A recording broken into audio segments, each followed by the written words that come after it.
Welcome to the Klazar podcast, everyone.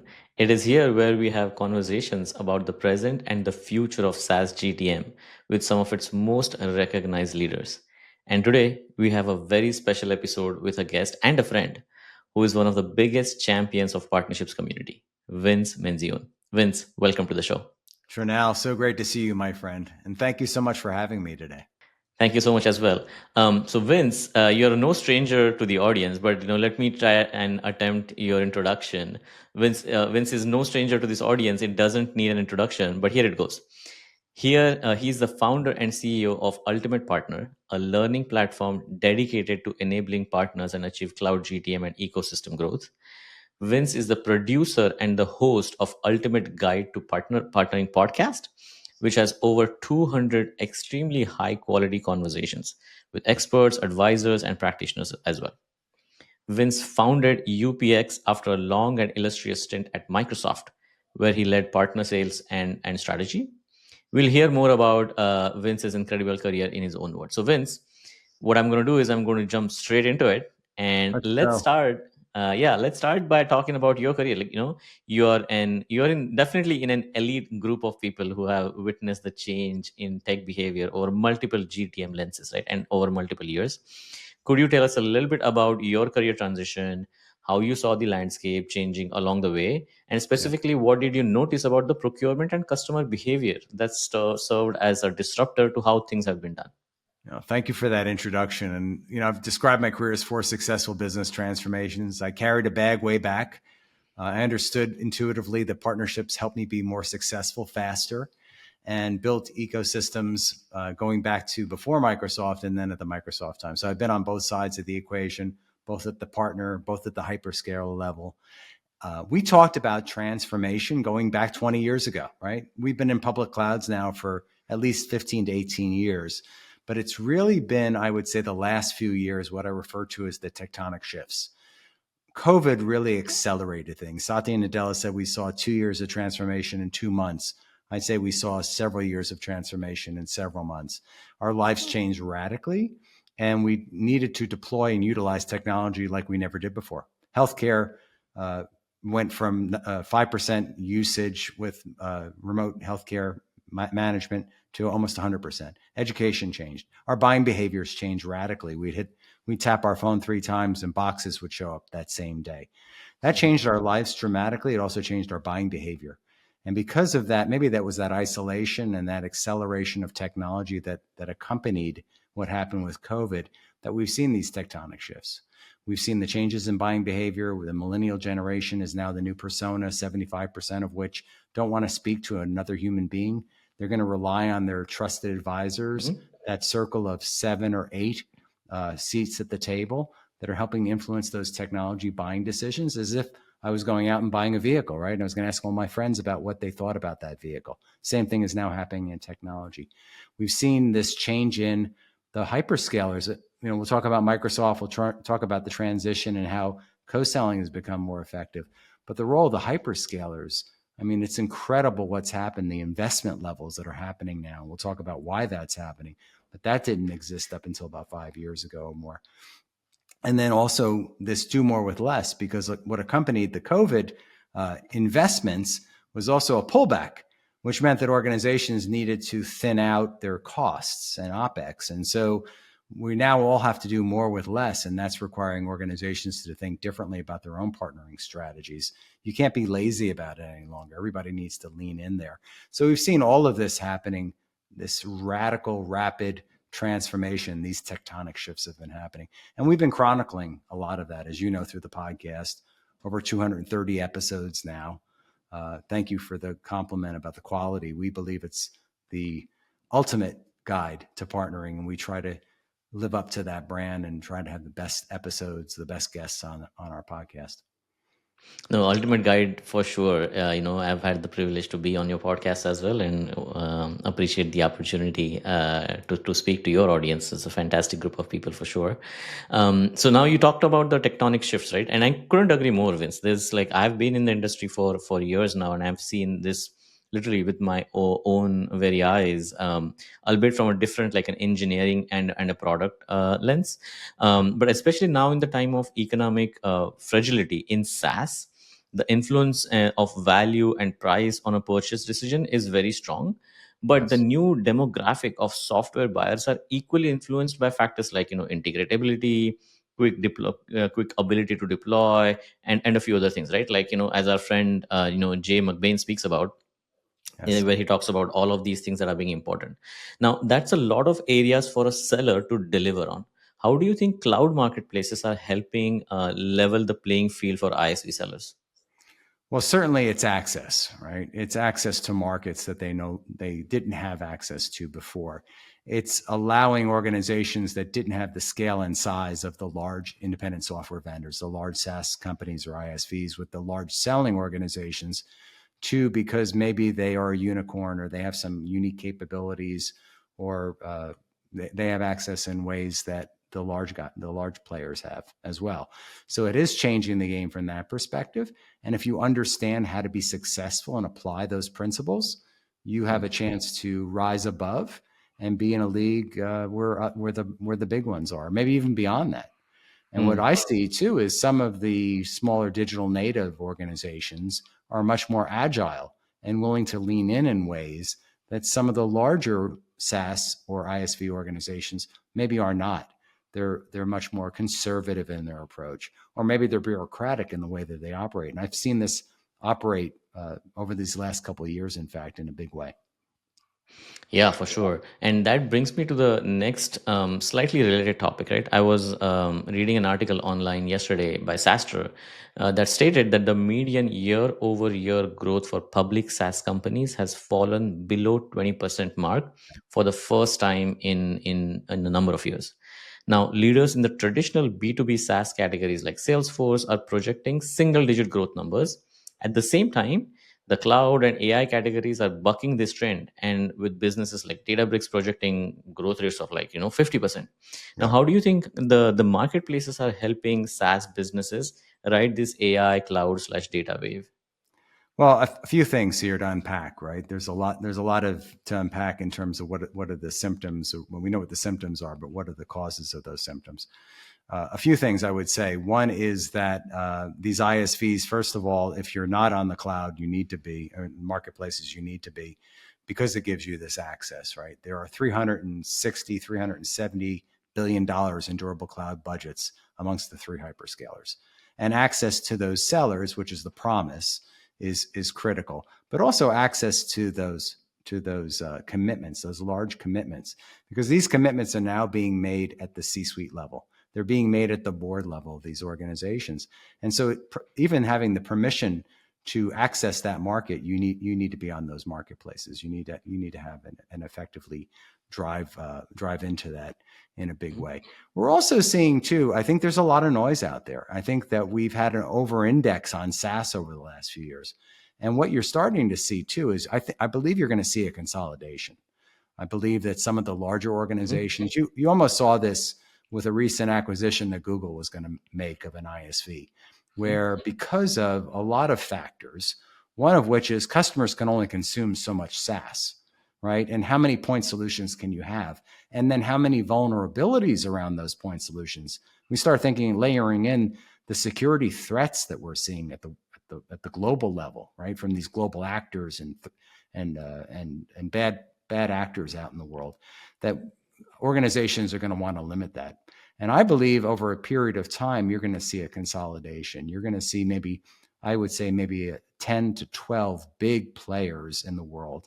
And you're going to see consolidations of organizations. So is it a good time maybe to have your organization acquired? Maybe. But we're seeing even in our space, right? We've seen some consolidation of tech companies in Mhm. our tech stack layer, our partner tech stack layer. And I think you're going to see this across the SaaS world, because again, you can just have so many players in a particular market, customer confusion, just the mind share that they have in terms of addressing it. And there's just, and in fact, if you're at the hyperscaler level, just so many partners that you can have and that you could recommend to customers. You're going to be ineffective at a certain point. So I think there's a saturation element here as well. Absolutely. And this is, such a good point because as our friend Jay again, he coined this term, the decade of the ecosystem. Yep. And I want to bring you to that topic a little bit because I think there's some synergies between how much saturation there is in the market and how much fatigue exists for a buyer to go out there and figure out which tool I should buy, why, and stuff like that, right? Yep. There's no longer that the single point of influence on a purchase decision, because with the advent of so much SaaS, there's also the advent of various like teams that have a say in that purchase decision. That's And now right. there are multiple like decision influencers for a buyer's purchase decision, right? Now, but how does that an ecosystem, the term that Jay coined, actually operate in practice, and how do you find a seat at that table? It's a really great question, and the decade of the ecosystem is what is the term he's coined, and we're at the halfway point now, right? So we've been talking about this decade, which started in 2020 during COVID, and will continue maybe on beyond the decade. I think that we're in a time of ecosystem. Microsoft got this early, by the way. It Mm. recognized back when Bill Gates actually started the company that it needed all these other companies because all it was doing was licensing software, and that needed to be run on different various forms of hardware. And then they needed to cobble in all these other elements to make a complete solution for a customer. That same reality exists today in this ecosystem world. It's really at the customer level that we need to start thinking. We've been operating partnerships. There's an old term that I hate that people talk about it, vendor and channel. And that was sort of the Mhm. model before, right? So I was just on with the leaders at Cisco just today. Actually, I had a conversation with Rodney Clark, who's their chief partner officer, and their model, they're evolving their model as well because they recognize that it's not just you're not pushing product through a channel and trying to sell a customer anymore. The customer, again, here they are, they have their 8 seats at the table, and they're relying. Let's talk about security and backup and recovery as a simple example. There's several components to that, and they're going to look to the trusted organizations that are going to help them solve for that business need, that set of outcomes that they're trying to drive. They're going to pull those organizations in. It's not going to be a push anymore, right? You're not picking up the phone and you're not taking the call from the BDR or the SDR. It's now I want to understand. I know what I need to do. I've talked to others that are doing this. I want to do the same thing, and they'll be pulling in maybe a backup and recovery and a security and an observability, a cloud, and so on, and they'll be pulling it all together for the customer. And that's what we're going to see. If we're not seeing it already, I think that's the move. And being agile, and this is where I think you're going to have a winning out of SaaS companies because there only could be so many solutions and so many players and seats at the table. I think the strongest will survive the Darwinism that we expect to see. You came from some companies that clearly were market leaders, and I think that's what we're going to see in the SaaS world. Others will, I think, there'll be that shaking out over time, but no despair out there. I think there's still a lot of opportunity for organizations to be market leaders or even second in market. But I do think that we're going to see that, and that behavior is more of that pull. It's more driven from the customer, and it's tying into the cloud commitments that they've already made. Okay, so let's zoom in a little bit from the macro environment to what happens actually within an org. And this is in context with the, changing buyer behavior and the topic that we just discussed. Yep. With buyer preferences changing as quickly as they are, a lack of vision can really put a strain on the channel relationships, right? I've Yes. seen this being, in practice many times where people want to start their channel motion, but it's not really aligned at the entire leadership level, or there isn't really a vision and a strategy behind it. Yep. From your many conversations with practitioners, what are ISVs doing or should do to reaffirm their commitment to their partnership as their GTM strategy evolves, especially around building trust between partnerships and the direct sales functions? So now you're speaking my language now. I mean, I espouse a set of operating principles around what makes successful partnering. And I talk about it from what I call the internal victory to the partnership victory. And there are a set of 7 operating principles that we espouse. And I'm not saying we're covering everything, but I think we're covering the main topics.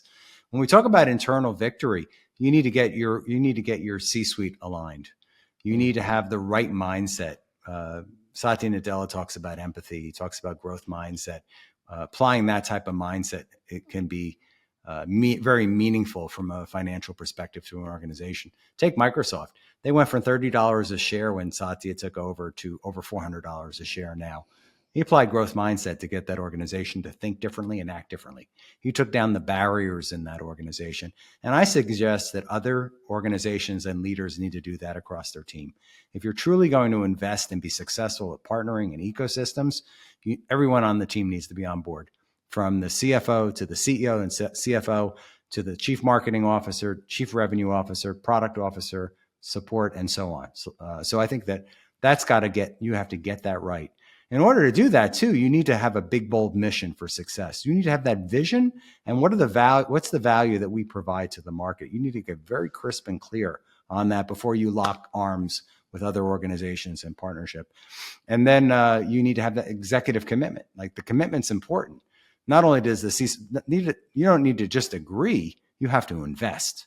You have to put the resources and channel incentive investment. You need to think about your organization differently. Investment takes on very, very many aspects of the business. Then you're ready to lock arms. Mutual trust has to be there. Again, this is part of the mindset piece. You have to trust the process. You have to trust the other side. And that's intuitively not the way most sellers and go-to-market works in most organizations, right? We only trust what we do. We don't trust what the others do.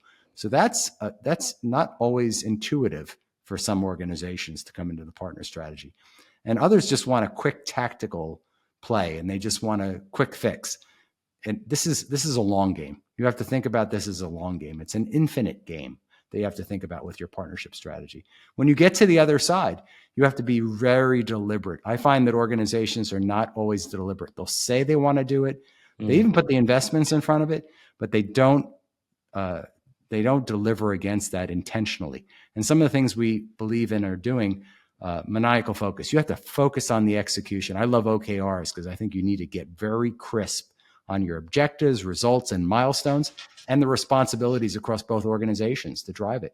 And then we talked about that C-suite and getting your executive team, your marketing team, your sales team. You have to align your executive team with the other side. So if you're working with a hyperscaler like Microsoft, who are my executive sponsors at each level of the business?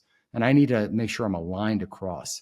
It's not single-threaded, it's multi-threaded across the organization. So you really have to build that model for execution. And then you execute, and that's your flywheel. You get your brand out there, you build your story, and then you start delivering results. And that's where we get into marketplaces and co-selling and building that, like, you put the stake in the ground, and then you start building out various markets and success. And that's how we get there. Now, after you got there and you're top partner, guess what happens? Things change, right? The markets change, AI gets introduced, the partner changes their tactics and their strategies. You have to be agile. You have to apply agility to this whole business model and be ready to pivot at any point in time, but still deliver against the set of results and the objectives and the vision that you had for the business. Absolutely. And then I'm going to bring you to the co-sell topic that you just mentioned. One is getting the alignment and talking about having a vision, but the vision actually eventually all boils down to what is the business goals, right? And one of the key things for business goals is co-selling. And I'm really excited about this question, Vince, because you were at Microsoft for a long time, and you were there when the whole co-sell motion was being conceptualized. At the beginning, most ISVs would, I'm guessing would have been resistant to the concept of having a hyperscaler be that, quote unquote middleman over having a direct customer relationship. Do you think that has changed over the years? And if so, for both sellers and the channel, how has that relationship evolved? So when I was at Microsoft and we first decided to do this, we did it because the other guys, the other 800-pound gorilla in the room, AWS, they didn't have the field organization that we had. And we knew that was an asset. At that point in time, AWS hadn't built out their field organization.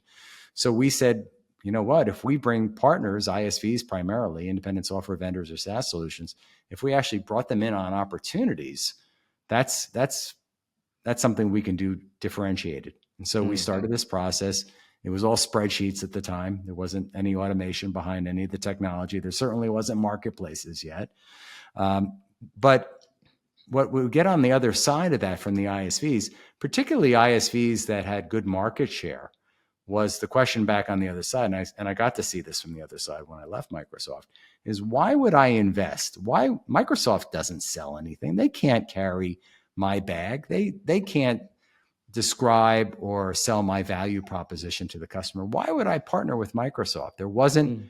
There wasn't some of the compelling things that we see today. Now, what's happened over time is Microsoft also recognized that in Azure with Azure and AWS with the AWS cloud, and now Google with Google Cloud, is that the sale needed to happen at a very high level in the organization.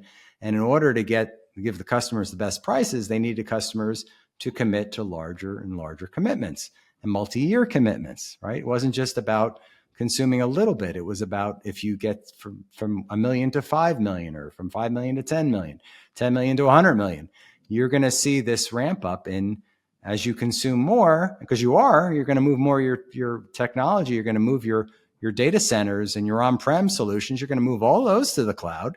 You need to consume more. And as you get further up in the consumption, you'll get a better price from us. So this is what the sellers, the 50,000 in Microsoft, the 50,000 at AWS, and the 20,000 at Google, this is what they've been doing, going out to these which is why we have these large cloud commitments now, right? And then AWS, the brilliant retailer that they are, start applying retail practices to the cloud and come up with the idea of marketplaces. I mean, literally, they've 3-year head start in the market because they understood it. They understood customer. I mean, Jeff Bezos' principles and the way he thought about the business. And then everybody else has been playing catch up. Let's just call it what it is, right? Microsoft's played catch up, Google's played catch up. But this is what happened is we now have these large commitments, and customers also going there going, did we overcommit? Are we going to get all of everything, all of our data estate and all our application suites and everything up to the cloud as quickly as we had hoped? Well, we made a commitment to do that. What else can we do with that? Well, we can buy SaaS software off, or we can buy services, right? So now we were seeing these large commitments almost acting as, and these cloud hyperscalers almost acting as if they're distributors of technology. And we're starting to see more of this. And this has now evolved to the point where it's brilliant, right? Last year, 5 ISVs got to the $1 billion mark through marketplaces. And we'll start to, I think this year we're going to see a lot more of those. We're starting to see larger and larger technology companies, organizations as big as Salesforce, as big as ServiceNow, as big as Cisco, integrating marketplace as part of what they're doing and how they're driving their business differently. And so we're seeing this prevalence that we're seeing around. And again, we haven't even talked about AI yet, but this prevalence around marketplaces are effective, co-selling is effective, and the hyperscaler, because of Microsoft's going to spend $50 billion this year just in chips and data centers, and probably similar investments across the other two. Nobody else can catch up at this point. This is like an arms race. I mean, nobody else is going to. So everybody understands that their role is supportive of this large hyperscaler movement that we're seeing. Absolutely. And Vince, like, you talked about how co-sell originated and how it's actually going to go in the future. One thing that I always wonder is how, like, with the evolution of co-sell, how is that actually affecting the GTM roles? Like, are they changing? Are they not? Or do you think there is enough representation for partnerships at the exec level? Do you think there needs to be more evangelization, more education? Like, I mean, this effort right now, the podcast itself is an effort in service of that goal of evangelization, right? Do you think Yes. more of that needs to happen? Is there something you are seeing happen now? Like, what's happening in your world and from your vantage point? Well, I'm going to be selfish here in my answer to you. I don't think there is enough happening, and which is why we have taken Ultimate Partner to the place that we're taking it to, because we don't see the hyperscalers. The hyperscalers are more now to partner. They're not doing enough to help enrich and activate the ecosystem. And that's where we come in. We're hosting our own event because we want to get the ecosystem together. We want to get the conversations in the room to activate this rich ecosystem. And go to market is not a one-to-one motion any longer. We talked about the decade of the ecosystem, where before it was an ISV with their direct salespeople and a hyperscaler working together. That's not going to be effective in the long run. In the long run, it's going to be the 30 or 50,000 we used to call them channel partners. They're no longer channel partners. They're now the ecosystem, and activating that ecosystem in support of the SaaS solutions and the SIs, and bringing that holistic solution into the customer. And that's what you're seeing change. And this is why we see it so important to play a leading role in supporting those organizations through our community, because we don't see it anyplace else. We don't see anybody else that's focusing in on the three hyperscalers to the extent that we are, in order to drive that, because we do believe that this ecosystem needs enrichment and the go-to-market, and everything will grow from there. But it's all about getting that ecosystem activated. All right, Vince. As we are coming towards the penultimate question, it's actually a set of 5 questions. It's what we call quick five, and we haven't really done this on the podcast. But you gave me this idea when I came on your podcast, and you asked me 3 questions. So I'm going to return that favor by asking you five. Okay. Thank you. Thank you. I'm going to give you 5 questions, and the only constraint that you have is you have to think on your feet and quickly give us an answer. Are you ready? I'm ready. All right, let's do it. What is one skill you think partnership leaders should possess or build in the context of hyperscaler partnerships? Wow. One skill. I think that there's not, I have a lot of them I could give, right? Because I could say we could go into empathy, which I think they need to have in their organization. But I'm going to lean on brand and marketing, because I don't think that organizations, particularly tech organizations, do as an effective a job as they can on their brand story. And we actually focus in on brand and story. And that is not only like marketing and literature and all the things that we do with LinkedIn and various digital platforms. It's how you can tell your story up and down an organization, particularly for hyperscaler partners. It's being known for that one thing I like to call the shiny quarter in the bucket full of shiny quarters, and being able to tell that story with every executive you meet at the hyperscaler and every salesperson and every partner person in that organization, being very crisp on that and standing out. You have to get that right. All right, brand and marketing. I love it. Next question. What is something partnership leaders should be directing their attention to but aren't? I think we talked a little bit about this earlier. I think that getting their own organization right, we are focused too much on tactics. I got on a call recently with an organization that wanted some help, and it was very clear that the leaders in the room, especially the chief leader that was on the call, didn't get partnership, didn't understand partnership, and just wanted a quick fix. They wanted to get their marketplace offer in market, because that's going to solve everything for them. And being very tactical on your execution is not going to deliver the results. And I see this in big organizations, by the way, that I work with, that the team, they might do the marketplace offer, they might get the co-selling piece right, they've got their systems aligned, they think they have their teams aligned, but at the executive levels, they're not operating effectively, and they need to get that piece right. Absolutely. All right. On the quick five, number 3. What is the most surprising information, trend, or practice you have heard from a podcast guest recently?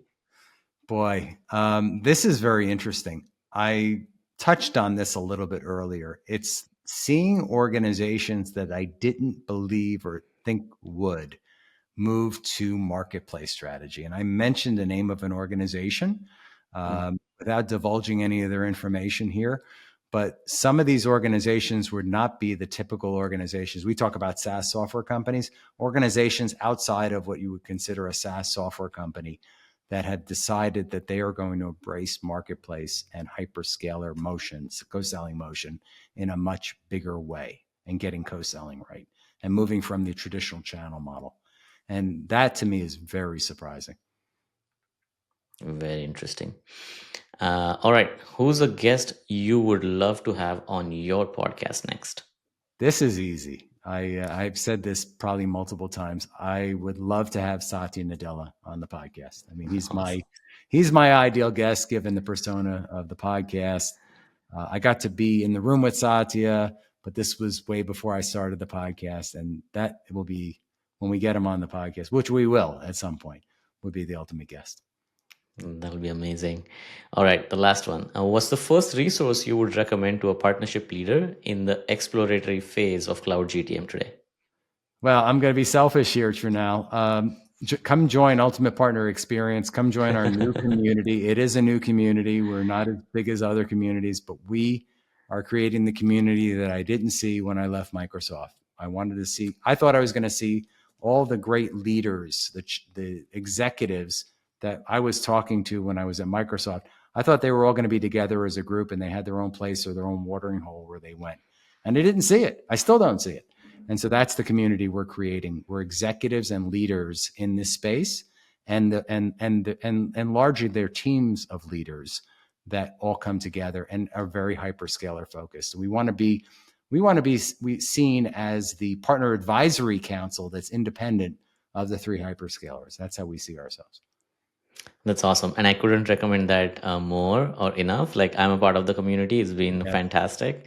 And what's also been fantastic is Vince having you on the podcast. Thank you so much for spending the Thank time with you. us Thank and you. sharing your wisdom with the audience. I'm sure there's so many nuggets that we can learn from. But super appreciate you spending the time. Well, and I do want to make that one plug that we talked about a little bit earlier. So October 22nd and 23rd, you're going to be in Dallas with us. Yep. We are hosting the Ultimate Partner Live Executive Summit, Dallas, Texas. We have an incredible facility. This is a state of the art. Millions of dollars went into this facility. So we're not in a small hotel conference room with old shag carpet and drapes and that kind of thing. This facility has got a 36-foot high digital wall. It's a television studio. So not only are we going to be in the room with all these amazing technology leaders like yourself, but we're also going to live stream the entire event. It's going to be the happening of the ecosystem this year, and we're really excited about it. That's awesome. I'm really excited about it as well. And I'll see you in Dallas. Looking forward to it, my friend. Thank you so much for having me, Trino. Thank you.